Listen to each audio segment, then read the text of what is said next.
Hello बच्चों, let's read the question. The current gain for transistor working as common base amplifier is 0.96. If the emitter current is 7.2 milliampere, then the base current is.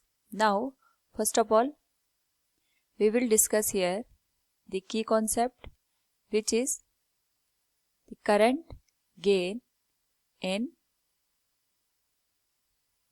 Transistor. तो जो transistor होता है it is 3 terminal device और इसमें यहाँ पे 3 reason होते हैं. अगर हम देखें यहाँ पे सर्किट को, it will look like this. ये हो गया अमीटर रीजन, ये हो गया बेस रीजन और ये हो गया कलेक्टर रीजन. नाउ अगर हम यहाँ पे देखें तो जो इनपुट करंट है इस पर्टिकुलर केस में that is IE and output current is IC.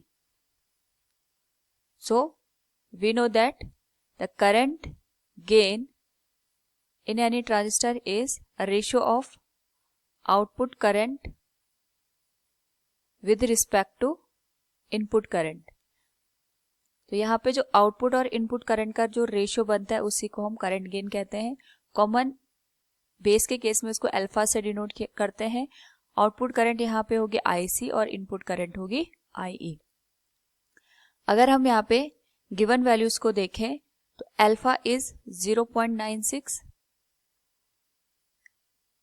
IC हमें फाइंड आउट करना है, IE की value is 7.2 milli ampere and हमें यहाँ पे बेस करंट की वैल्यू भी फाइंड आउट करनी है.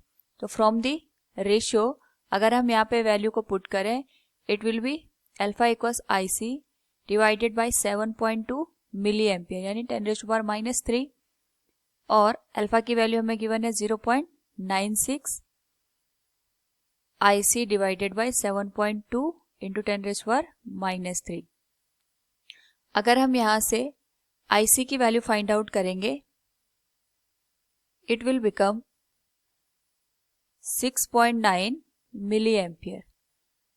नाउ हमारे पास यहाँ पे IC की वैल्यू मिल गई और I की वैल्यू हमें गिवन है. We know that in an transistor जब भी हम टोटल करंट की बात करते हैं that is IE, it is sum of base current and collector current. तो IE की वैल्यू हमें गिवन है 7.2 मिली एम्पियर, बेस करंट हमें फाइंड आउट करनी है और IC की वैल्यू गिवन है 6.9. अगर हम यहाँ से बेस करंट की वैल्यू को फाइंड आउट करेंगे इट विल बी 0.88. अप्रॉक्सीमेट हम इसकी वैल्यू को लिख सकते हैं यहाँ पे 0.29 milli ampere. So from the given option we can say option A will be the correct answer. Hope all you understood it. Thank you and best of luck.